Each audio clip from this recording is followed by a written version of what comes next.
Wizards of the Coast loves to reinvent the wheel every time they release a new edition of Dungeons & Dragons. Game systems get overhauled in their totality, and lore is either revised or brushed aside to make room for what the current design team wants to write.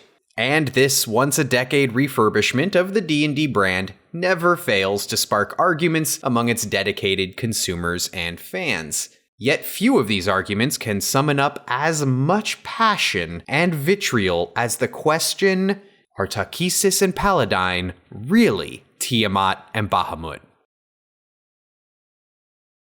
About a year ago, I wrote a blog post on my very modest website about Fizban's Treasury of Dragons and the likelihood of it presenting Paladine as Bahamut and Takhisis as Tiamat.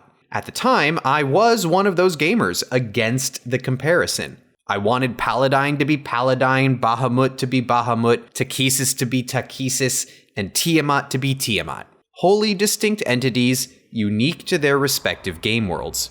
But as I researched the topic, well, my mind was changed. And now that the 5th edition, 6th edition compatible version of Dragonlance is almost here, I thought I would share that information in video form.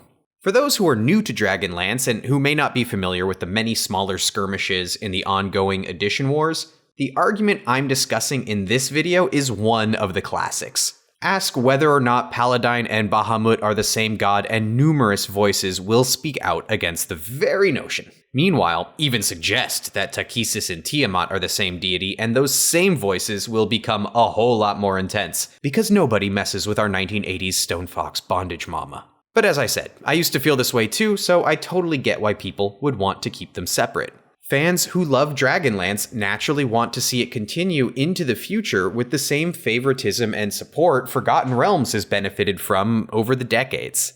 Yet, when contemporary designers frame Paladine and Takhisis as Bahamut and Tiamat, some fans worry that the elements which made Dragonlance stand out in the 1980s and 1990s are being consolidated into Forgotten Realms. Which is a thing that has happened in the past to several other campaign worlds. And it is a thing which happened when Fizban's Treasury of Dragons took the setting-specific Draconians and turned them into yet another multiverse-spanning monster race.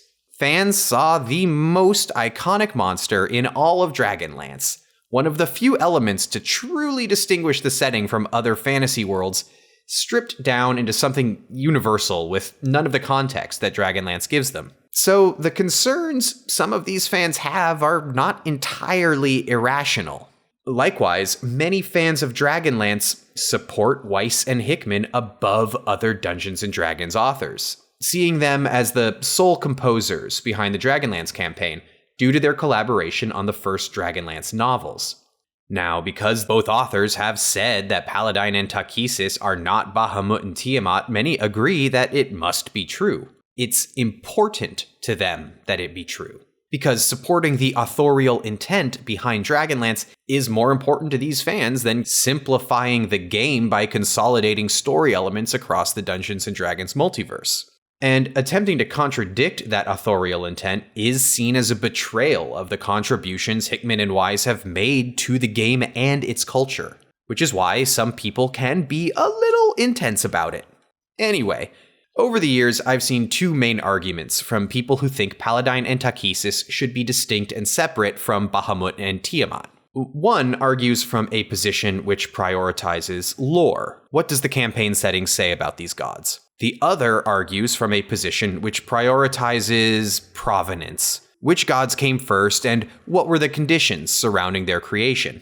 In this video, we are going to look at both, starting with provenance.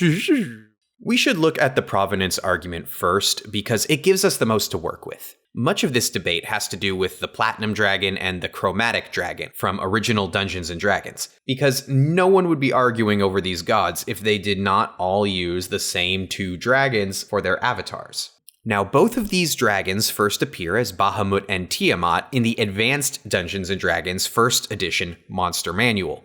Bahamut is described as the king of good dragons who travels the world in human disguise and who sometimes lives in a palace beyond the eastern winds. Tiamat is meanwhile described as the mother of all evil dragons and the ruler of the first of the 9 hells, causing her to have much more in common with the Greek goddess Echidna than with the Tiamat of Mesopotamian myth. Keep in mind that neither of these beings are described as gods or as fiends at this point in the history of the game. They are simply the 2 most powerful and unique dragons in original Dungeons & Dragons and Advanced Dungeons & Dragons 1st edition. So, when thinking about this question, my original assumption was that Hickman chose to use the Platinum Dragon and the Chromatic Dragon as inspiration for the 2 gods who would be most involved in Dragonlance and its conflicts, Paladine and Takhisis. And I do believe that the use of the Platinum Dragon and Chromatic Dragon as avatars for Paladine and Takhisis is the first instance where they are presented as true gods in a published Dungeons & Dragons game world. Meanwhile, Bahamut is never mentioned as a deity until the Draconomicon is published for Forgotten Realms in 1990, half a decade after Dragonlance first hit the shelves.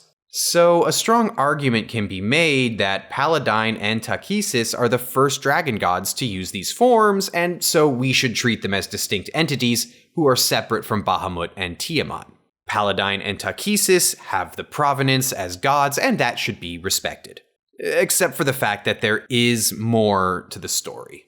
Let's talk about Toracandra. So, we've established that Paladine and Takhisis are the first published deities to use the Platinum Dragon and Chromatic Dragon as their avatars. But both the Platinum Dragon and Chromatic Dragon were used as gods prior to Dragonlance by Jeff Grubb in a homebrew world that TSR used to seed elements throughout their various official campaign settings. This homeworld was called Toracandra, and its entire pantheon was basically imported into Dragonlance, with some changes to a few names or genders. Yes, Jeff Grubb is the writer who first developed the Dragonlance pantheon. Paladine and Takhisis of Dragonlance were originally Draco Paladin and Draco Pancarabus of Toracandra, names that are even referenced in the Dragonlance Adventures campaign guide from 1st edition. And Jeff Grubb has said that these 2 gods are the deified forms of Bahamut and Tiamat because those are the names given to the Platinum Dragon and Chromatic Dragon in 1st edition. Which means the provenance of Paladine and Takhisis goes back further to the original Bahamut and Tiamat monsters. And so we are faced with a murky disagreement over the identities of these gods. Which brings us to these 2 books. Both of these books tip their hat to the fact that the pantheon of Dragonlance comes from another world. Dragonlance Adventures tells us in its first few pages that the gods who would form the Dragonlance pantheon pre-exist the world of Krynn. In the beginning were the gods from beyond. There, before the beginning, they dwelt in joy in the presence of the high god, whose children they were. It was there decreed that a new time and place would come to be. Time would there begin again, spirits would live, and in the course of time, new power would come to be. 3 were the pillars upon which this universe was forged: good, evil, and neutrality. This was the great triangle upon which all the universe was brought to be. Dragonlance Adventures, page 8. These are the words of Hickman and Weiss themselves. A higher deity, called the High God, brings numerous pre-existing gods together and tasks them with creating a new world founded on the principles of the secondary alignments. This moment of divine recruitment is further elaborated on in the Player's Guide to Dragonlance. In that book, we learn that the King and Queen of Worms were lesser gods who answered the call of the High God because they wanted to increase their divine station. Claiming a place for themselves in this new world that would become Krynn would allow them to accomplish that goal. Out of the chaos there was thought and being. There was the High God. With celestial hands, the High God drew the plans for a new realm, a new beginning. These plans were written in a book called the Tobril, a book that makes gods of mortal folk. The High God called. There came an answer from 2 beings, one of light, one of darkness. They were lesser gods, seeking greatness in the chaos. The King and Queen of Worms they were. They abandoned their twining struggles against each other and worked to create a new place for them, a place for greatness. Player's Guide to Dragonlance, page 93. Based on their appearance and titles in the first edition Monster Manual, King and Queen of Worms sure sounds like Bahamut and Tiamat to me. Resolution. The resolution to the ancient disagreement over Paladine versus Bahamut and Takhisis versus Tiamat seems clear to me here. When it comes to the provenance of the Dragonlance gods, it is obvious that the credit for those gods really does belong to Jeff Grubb. He designed and wrote the original draft of a pantheon that was imported almost whole cloth into Dragonlance. And when it comes to the lore, well, there are more signs in the lore pointing to these gods being the same than there are signs pointing to them being separate and different. In fact, the idea that they're the same even fills in some gaps in the Dragonlance lore. Consider a time in the Dungeons & Dragons multiverse when the dragon gods, Bahamut and Tiamat, were lesser deities who were only relevant to dragons and the mortals who occasionally encountered them. One was tied to the cosmic force of good, while the other was tied to the cosmic force of evil, and so they were destined to exist in conflict. Eventually, when the High God decides it's time for a new world to come into being, the two dragon gods agree to set their conflict aside so that they can mutually pursue greatness in this new world. This new world becomes Krynn, and the peoples of Krynn call Bahamut and Tiamat by the names Paladine and Takhisis. At some point, the cataclysm occurs, and the gods retreat from the world of Krynn for a time, and during that time, both Paladine and Tiamat are busying themselves with their work on other worlds. But Tiamat is still making moves on Krynn while she thinks the other gods are not paying attention. Bahamut eventually notices these maneuvers and returns his attentions to Krynn just before the War of the Lance changes the face of that world forever afterward. And later, when the Chaos War finally erupts and the gods are forced into leaving the world of Krynn behind once again, they do so with ease because there are other worlds which still require their attentions. All except for evil Tiamat, of course, who begins scheming yet again. It all fits together really well, and I honestly have a real hard time seeing why I ever had a problem with the unification of these gods in the first place.